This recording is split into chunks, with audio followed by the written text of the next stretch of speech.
Voilà, puisque notre hôte s'entête à nous quitter, donc il faut lui, n'est-ce pas, montrer une détermination aussi ardue pour que vraiment lui montrer que nous ne désirons pas sa présence sur notre terre. Bientôt il partira, voilà, Inch'Allah. Nous sommes un pays de teranga, mais vraiment, avec ce virus-là, il ne faut pas. Chers élèves, je disais que ne soyez pas tétanisés, n'ayez pas peur, n'est-ce pas, si vous entendez pour la première fois la dissertation. Vous allez disserter, certes, mais vous avez déjà eu à faire une de ces parties, parce que la dissertation, elle se constitue en 3 grandes parties, une introduction, un développement et une conclusion. Donc, la deuxième partie qui est le développement, vous l'avez déjà vu en texte argumentatif. Donc, la deuxième partie de la dissertation, c'est une argumentation.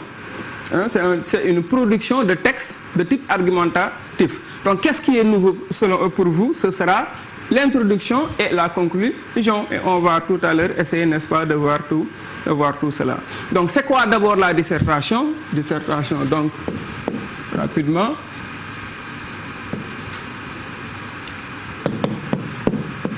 La dissertation, c'est quoi? La dissertation, c'est un exercice de réflexion qui cherche à évaluer la capacité de l'élève à analyser, à démontrer, à argumenter, n'est-ce pas, de manière structurée, cohérente et logique, un sujet ou bien un problème qui est soulevé par un sujet.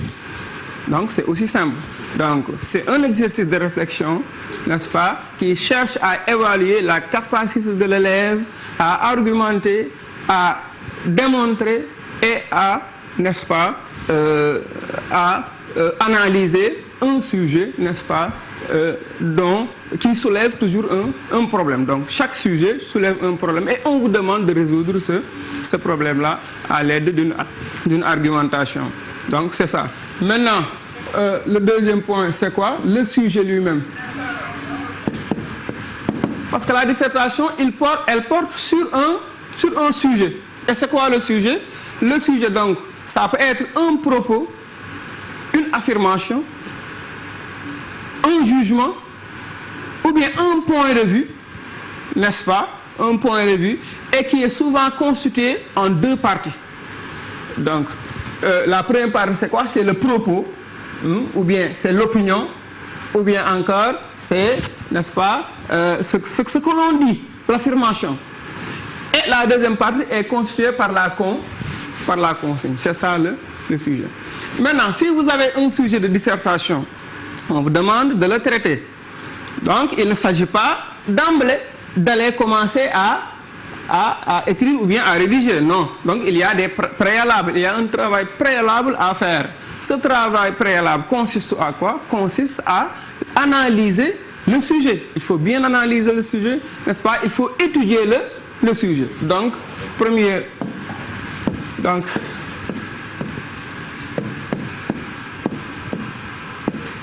donc, le premier point, analyse du sujet.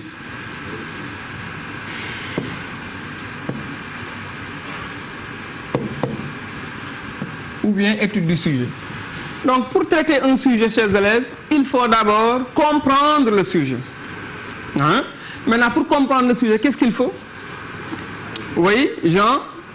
Très bien. Donc, il faut lire le sujet. Très bien. Lire le sujet autant de fois nécessaire, n'est-ce pas, jusqu'à sa compréhension. Donc, on peut lire 1 fois, 2 fois, 3 fois, jusqu'à ce que, n'est-ce pas, le sujet soit bien compris avant de commencer quoi que ce soit. Parce que souvent, les élèves font une erreur, c'est quoi? C'est de se focaliser sur un mot du sujet, ou bien se focaliser sur un mot, n'est-ce pas, qu'ils connaissent, et automatiquement, ils focalisent toute leur attention sur ce mot. Non, ça c'est une erreur. Donc, il faut tout faire pour lire le sujet dans son entier, dans son ensemble. Lire donc, et non parcourir. Non, voilà, lire et bien lire de manière très approfondie. Hein, parce qu'il faut comprendre d'abord. Si on ne comprend pas, on risque de faire hors sujet. Voilà, donc, après la lecture, vous permettra de trouver, n'est-ce pas, ou bien de relever les mots-clés. Hein? Donc, relever ou souligner les mots clés, donc les mots les mots essentiels. Donc, ces mots essentiels, ces mots clés, il faudra essayer de les définir. Donc, il faut essayer de les définir, trouver leur sens par le jeu, n'est-ce pas, des synonymies, de l'antonymie, etc., pour pouvoir mieux cerner le sujet. Parce que si on ne cerne pas le sujet, si on n'essaie pas de délimiter le sujet, donc vous pouvez avoir des problèmes. Ensuite, il y a également des éléments qui sont essentiels. C'est qu'il faut répondre à un certain nombre de questions. Par exemple, 3 questions essentielles peuvent être, n'est-ce pas, posées. Donc, la première question, c'est quoi? De quoi s'agit-il dans le sujet? Ou bien, de quoi parle-t-on dans le sujet? Si on se pose cette question, de quoi s'agit-il? Vous allez trouver quoi? Vous allez trouver, oui, Abdou? Très bien, vous allez trouver le thème. Le thème du sujet. Très bien. Après avoir trouvé le thème du sujet, vous allez vous poser encore une autre question. C'est quoi? Oui, qu'est-ce qu'on en dit?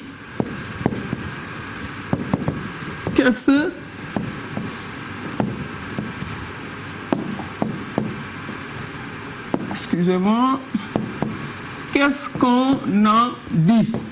C'est-à-dire, qu'est-ce qu'on dit sur le thème? Qu'est-ce qu'on dit du thème? Donc, si tu réponds à cette question, tu vas trouver quoi? Le problème soulevé. Problème soulevé, parce que chaque sujet soulève un problème. Et enfin, une troisième question essentielle également, c'est quoi? Que me demande-t-on? Qu'est-ce qu'on me demande de faire?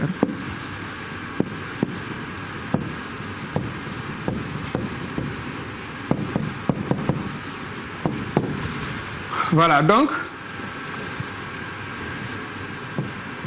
que me demande-t-on? Point d'interrogation. Voilà.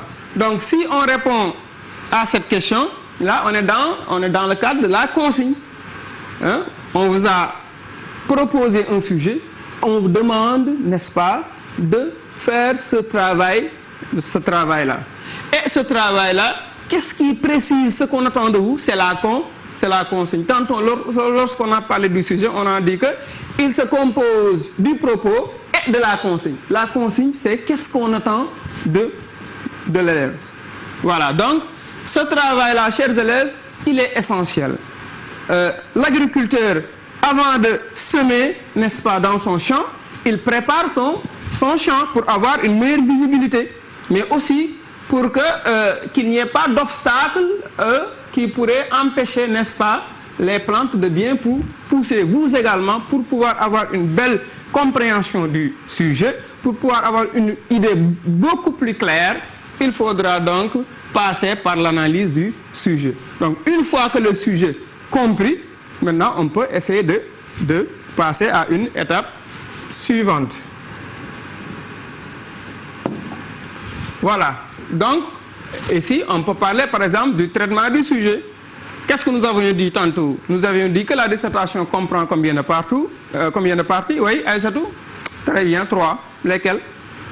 Oui, introduction, développement, conclusion. Très bien. Mais nous, aujourd'hui, nous allons nous focaliser spécialement ou bien uniquement sur l'introduction parce que c'est un travail de chaîne. Donc, il faut respecter, n'est-ce pas, les différentes parties. Donc, aujourd'hui, donc, on va... Donc,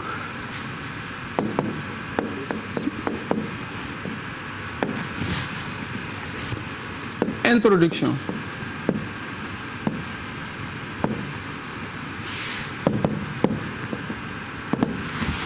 Chers élèves, l'introduction est une partie qui est très, très importante, une partie essentielle, n'est-ce pas, pour un devoir de dissertation. Et l'introduction, il comporte également différentes sous-parties. Oui, Abdou, très bien. Quelles sont les différentes parties? Oui, bien. Donc, il s'agit de amener le sujet.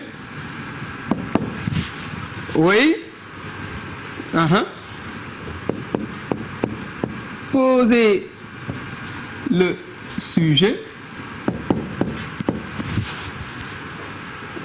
Oui, Abdoulaye? Très bien. Annoncer le plan. Très bien. Voilà les trois grandes parties. Donc ici, nous sommes en troisième. Donc, voilà, c'est les trois parties fondamentales qui constituent l'introduction. Maintenant, on va retourner à la première partie de l'introduction. Amener le sujet. C'est quoi amener le sujet? Amener le sujet, c'est tout simplement présenter le sujet. On vous donne un sujet, par exemple, l'argent fait le bonheur, qu'en pensez-vous? Donc on vous invite à une réflexion, à un débat. Vous ne pouvez pas aussitôt dire, oui, je pense que l'argent fait le bonheur, parce qu'il ne s'agit pas, n'est-ce pas, de donner votre point de vue, votre opinion dès le départ. Non. Il faut d'abord bien présenter le sujet, c'est-à-dire il faut une entrée en matière. Hein? Donc lorsque vous parlez à une personne, vous ne venez pas aussitôt pour dire ce que vous voulez lui dire. Il faut d'abord vous présenter, n'est-ce pas? Donc c'est une partie qui doit être bien faite, bien soignée, parce que c'est le premier contact que le lecteur a avec l'élève.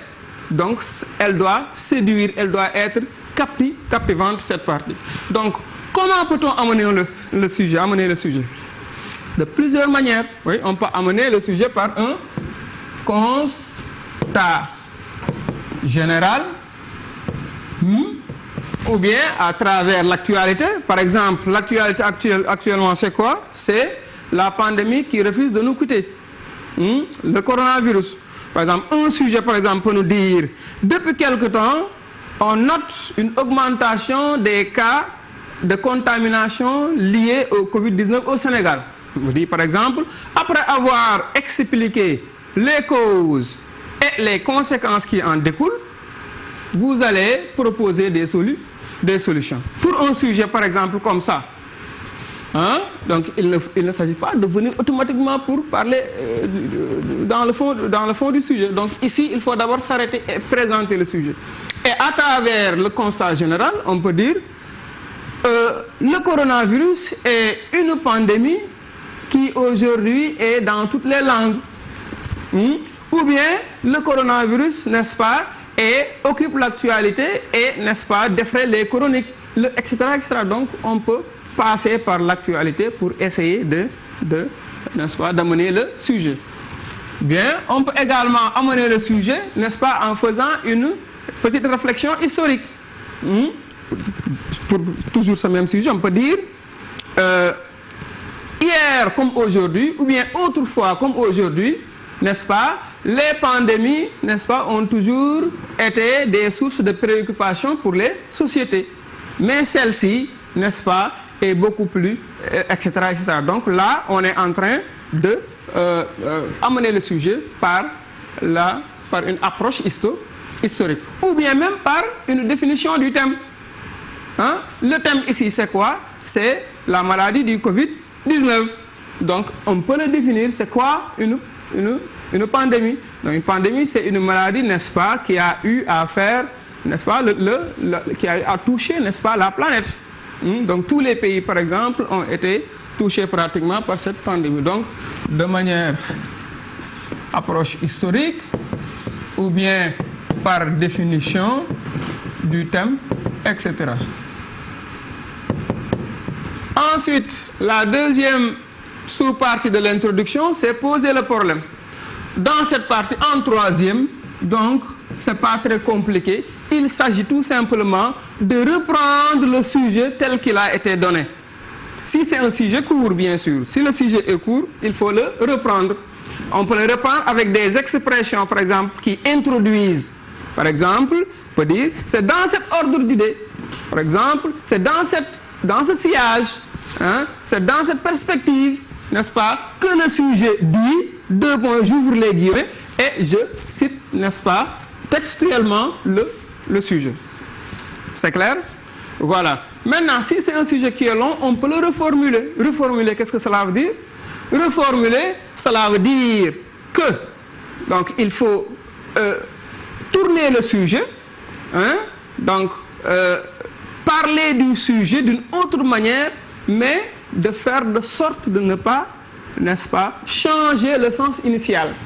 Hein, parce que ça peut vous pousser, n'est-ce pas, vers le hors-sujet également. Donc, dire le sujet d'une autre manière, de manière beaucoup plus courte, mais en respectant l'idée de l'auteur. Donc, il ne faut pas trahir l'idée de l'auteur. Donc, ça, c'est la reformulation, donc poser le plan. Et enfin, une autre partie qui est très essentielle, c'est le plan. C'est quoi le plan? Le plan, c'est la démarche. Le plan indique la démarche à suivre. Donc, c'est le plan qui dicte la conduite de la deuxième partie qui est le développement. Donc, le plan, par exemple, pour le sujet que nous avons mentionné tout à l'heure, on peut dire, par exemple, dans le sujet, donc, au cours de notre analyse, nous allons montrer d'une part les causes de l'augmentation rapide du Covid-19. D'autre part, nous montrerons les conséquences qui en découlent. Et enfin, nous tenterons de proposer des solutions. Donc ça, le correcteur ou bien le lecteur qui vous suit, il sait que vous partez d'un point et vous allez vers un autre point. C'est très clair. Hein? Donc, un devoir de dissertation doit forcément avoir un plan. Si vous ne faites pas de plan, ça veut dire que vous ne savez pas qu'est-ce que vous voulez faire ou bien où vous voulez aller. Ça doit être clair. Le plan, il doit être explicite et clair. C'est ça que je veux faire, c'est ça que je vais annoncer. Et c'est ça que je vais respecter suivant l'ordre dans la deuxième partie qui est le développement. Ça sert un peu de boussole en fait. Voilà, ça sort de boussole. Donc, ça guide le reste du travail, de la démonstration et de l'argumentation. Elle peut se faire également de manière interrogative. Donc, pour mieux comprendre, n'est-ce pas, ce sujet, on peut se poser, ou bien nous pouvons nous poser les questions à savoir quelles sont les causes de l'augmentation des cas de contamination. Point. Quelles peuvent en être les conséquences et quelles solutions pouvons-nous proposer? Donc, le plan peut se faire de manière affirmative ou bien de manière interrogative. Donc voilà, chers élèves, la première partie que nous voudrions vous présenter, qui est axée sur 3 parties, et que c'est une partie essentielle parce que c'est le premier contact que vous allez avec votre correcteur. Déjà, le correcteur, il lit cette introduction, il a déjà une bonne impression de vous, il a envie de lire la suite. Mais si vous occultez, si vous omettez, n'est-ce pas, une des parties, ça veut dire que automatiquement, d'emblée, vous risquez de perdre gros. Voilà, donc, chers élèves, voilà, en quelque sorte, Assoumben. Et de vous retrouver avec la fameuse note ou la notation qui fait peur, HS. Voilà, HS, hors sujet. Donc, pour éviter cela, il faut bien lire le sujet, prendre son temps. Donc, il ne faut pas se presser pour faire du n'importe quoi. D'accord, donc il faudra être très très vigilant, il faudra lire, il faudra souligner les mots-clés, il faudra identifier le thème, soulever le problème et veiller carrément à la consigne. C'est capital. Ce sont ces 5 premières étapes. Elles sont les premières étapes, mais elles sont quand même capitales. Elles sont capitales, voilà. Donc elles sont incontournables. C'est d'autant plus indispensable que l'introduction et la conclusion doivent se faire au brouillon. Hein? Donc c'est pour dire que vraiment c'est pour ne pas faire d'erreurs. Maintenant le développement ça peut se faire directement. Au brouillon aussi pour avoir une belle présentation. Une belle présentation. Merci beaucoup, Monsieur Seck. Merci beaucoup. C'était par rapport à l'introduction. Maintenant, bon, c'est sûr, nous n'aurons pas aujourd'hui le temps d'aborder le développement. Peut-être une prochaine fois, Inch'Allah. Merci beaucoup et revenez quand vous voulez. Voilà, c'est moi qui vous remercie. Merci beaucoup, chers élèves. Voilà, merci beaucoup, allez, merci Monsieur Seck, professeur de français. Il était là pour les élèves qui sont en classe de 3e, je pense. Il a été très très clair. Faire une dissertation, c'est d'abord avoir une visibilité, c'est de lire, c'est de souligner les